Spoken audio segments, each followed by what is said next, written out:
તો અમદાવાદ વીએસ હોસ્પિટલને લઈને વધુ એક સમાચાર સામે આવી રહ્યા છે। અમદાવાદની વીએસ હોસ્પિટલમાં ક્લિનિકલ રિસર્ચનો જે મામલો સામે આવ્યો હતો તેને લઈને આ સમાચાર મળી રહ્યા છે। ક્લિનિકલ રિસર્ચ મામલે ડોક્ટર દેવાંગ રાણા હાલ ભૂગર્ભમાં છે। દેવાંગ રાણાની પત્ની પણ ઓર્થોપેડિક સેન્ટર ચલાવે છે।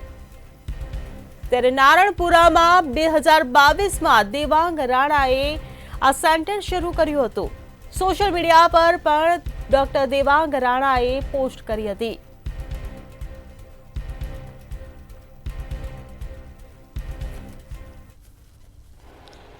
દેવાંગ રાણા જે આસિસ્ટન્ટ પ્રોફેસર હતા એનએચએલમાં અને સાથે સાથે જે વીએસ કૌભાંડ મામલે જેના નામ એક બાદ એક ખુલાસા થઈ રહ્યા છે, પરંતુ સૌથી મહત્વની વાત એ છે કે દેવાંગ રાણાના પત્નીનું જે ફિઝિયોથેરાપી સેન્ટર જે છે તે અહીંયા આવેલું છે નારણપુરા વિસ્તારની અંદર। જે ફિઝિયોથેરાપિસ્ટ સેન્ટર છે તેનું ઓપનિંગ જે છે તે થોડા સમય પહેલાં થયું હતું। આ ફિઝિયોથેરાપી સેન્ટરની અંદર અત્યારે આપ નામ જોઈ રહ્યા છો કે પ્રિયંકા ડી રાણા, પ્રિયંકા દેવાંગ રાણા જે છે તે પણ અહીં જે પોતાની જે સેવા છે આપી રહ્યા છે। હાલ જે આ તમામ જે સંસ્થા છે તે બંધ હાલતમાં જોવા મળી છે, પરંતુ સાથે જે પ્રમાણે સ્થાનિક લોકો કહી રહ્યા છે કે સાંજના સમયે જે છે તેઓ અહીં આવતા હોય છે અને સાંજના સમયે અથવા વહેલી સવારના સમયે તેઓ ક્લિનિક ખોલતા હોય છે।